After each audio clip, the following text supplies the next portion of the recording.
Hey everybody, and welcome to my first virtual reality tutorial. So this is new to me, it's probably new to you, which is a good thing. We're trying to forge ahead and try to have some different interactive media here on YouTube. So at the end of this video, I'd love to hear what you have to say. I've got some questions for you on your experience, and I'd love for you to put it in the comments section, but we'll get to that, okay? So stick around to the end.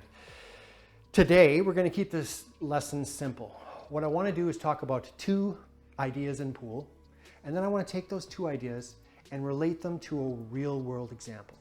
What are the two ideas we're going to be talking about today? Cut-induced throw and deceleration. We're going to be talking about your stroke, okay?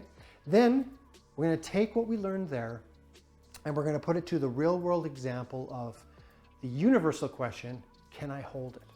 Can I hold the cue ball? Okay, so we'll get there. Let's talk about cut-induced throw. So this has been done on YouTube before, this type of visualization. Pretend the 10 ball is the cue ball. So that's going to be basically our ghost ball, right? And what is cut-induced throw? Cut-induced throw is a friction point, really. So when we shoot our cue ball and we contact the object ball, that's our contact point. At that contact point, there's friction, okay? And just like in science, when we change variables in an equation, we get a different outcome. So let's change one of the variables, okay? Now I'm gonna shoot this straight, okay? This 10 ball is my cue ball. There's no cut here.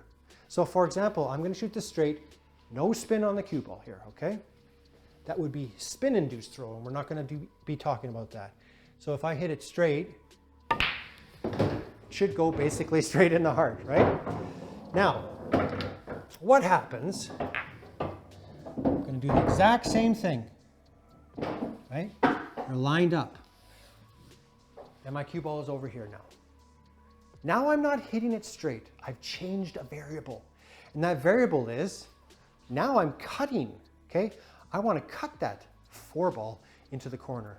So that 10 ball is my ghost ball, and by rights, I should be hitting it exactly where the 10 ball is contacting the 4, right? That's my contact point. What do you think is going to happen? A lot of you have seen cut-induced throw videos before, but if you haven't, what do you think is going to happen? It should go straight in, right? Well, it's not going to go straight in because that's the purpose of this video. Watch. And I have no spin on this cue ball. Remember that. I'm going to be hitting it straight on the 10 ball, which is the perfect ghost ball. And I hit here and I rattled it. I missed my shot. That's cut-induced throw. It's basically taking us to the rail, the side rail there, and we've missed our shot, okay? We've changed a variable and the friction point changed, and because the friction point changed, we threw our shot off. So what are people doing to counteract that? Whether you know it or not, you're making an adjustment. Obviously, one of two things is happening. Either you're compensating and you're shooting to the outside of the pocket. That will take the, remember we hit right there, right? And now it would come out and would go in the heart, right? Or you're putting a little bit of outside on that cue ball. Whether you know it or not, you're doing it subconsciously. And that spin is throwing it away from that side rail, right? And we get it in the heart, okay? What happens if we line it up, same thing again, like so, right in the heart. I still have a cut. But now I'm going to hit it harder. I'm going to accelerate through the shot, right? I'm going to really stroke it. Again, no spin on the cue ball, okay? So now I hit that one before it at a medium pace. Now I'm going to hit it really well. What happened there?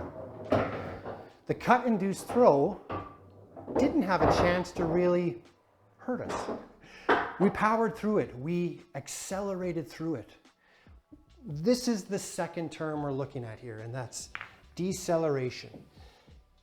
The difference between what I just did right there and hitting it at this pace are very different, right?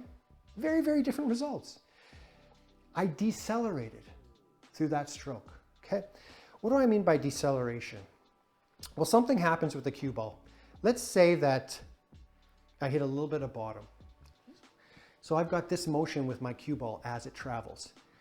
If you hit it at a medium pace or a softer pace, and depending on the distance between your cue ball and your object ball, over the course of that travel, the cue ball will actually stop and then roll forward. You don't want this to happen. You've decelerated through your stroke.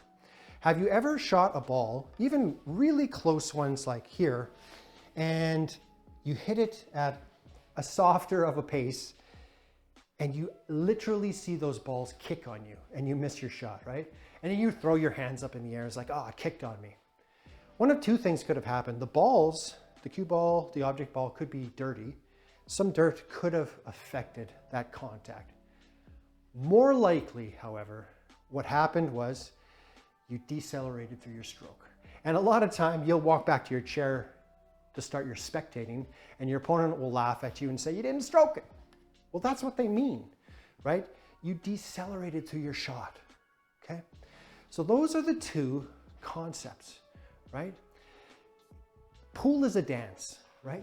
You really have to find, I've said it before in many videos, is we've got an equation, right? And there's a ton of aspects to the pool equation for a shot. How do we set up? What kind of bridge are we going to use? How hard are we going to hit it? What kind of juice are we going to use? It all adds up. And these are two more aspects to the equation that you have to be taking into account. Now, let's take what we just learned and put it to a real world example. And that real world example is holding the cue ball. It used to happen to me a lot because I used to be a player where I didn't want to move the cue ball around more than I had to. So when I had a shot, a cut, something like this, right? And I wanted to play shape for something down here. So I wanted to keep it on this side of the table, right? And I have a cut like this. I'm like Fred Flintstone. Do you remember Fred? He used to have the devil and the angel on his shoulders, and they'd be back and forth, arguing with each other, right? And Fred would be in the middle, and usually he'd go with the devil. But that's what I would be like, okay? Oh, I really want to hold for shape for this ball down here. Whatever game, 8 ball, 9 ball, 10 ball, it really doesn't matter. So I would go through it, and what would happen is, okay, I'm going to try to hold, right? I think I can hold it, right? And what I do is I shoot it. I don't take into account the deceleration, the cut-induced throw, and I dog it, right? And I end up dogging him. I would hope that I would come closer than that, but you get my point, right? I dogged it. You've got two choices here. You can try that, but if you do try that, you have to compensate, right? And obviously, if you want to hold, you really can't hit it that hard. So you're going to knowingly decelerate. Iffy, right? But you, at the very least, have to take into account the cut-induced throw, right? So if I'm going to hit it softly, really take notice that you want to aim to the outside. That's the way to do it. I don't recommend this way, right? Listen to the devil. Every once in a while, you gotta listen to the devil. And the devil's like, you got the skill. You can do it. Just go for it. Just pound it in there, stroke it in there, accelerate through your shot. On a shot like this, maybe just come over, right? And then come back. You've got the skill to do it, right? And you take it into account and you hammer it. Oh, a nice scratch. You guys get my point, right?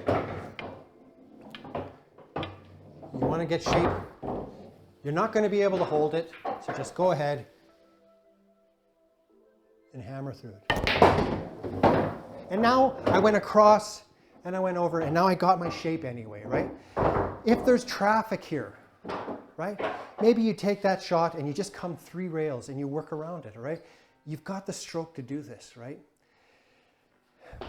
The main lesson of this video is too many people don't take into account the cut-induced throw on a cut and the deceleration of their stroke.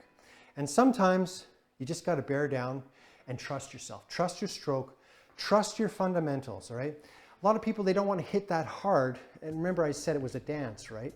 They don't want to hit that hard because if they're a little bit off, they could rattle it, right? And yes, rattling the ball when you hit it that hard is always potential. But that's just telling you that something else was off, okay? And you need to figure that out, right? Maybe you were just a little bit off on your aim, whatever. At least you gave yourself a chance. That's the way I look at it now, right? Embrace the concept of deceleration, because not just on these shots, most cut shots, especially the ones, it seems to me like the ones that are, you know, just off the rail and you've got a decision to make, right? And if you decelerate through it, you've added so much potential to missing the shot. That really is the one thing I want you to walk away from this video with is don't decelerate. Stroke, it's good. It's a great thing to have in your pool game. Well, you need to have it. You need to have a good stroke. So always work on it.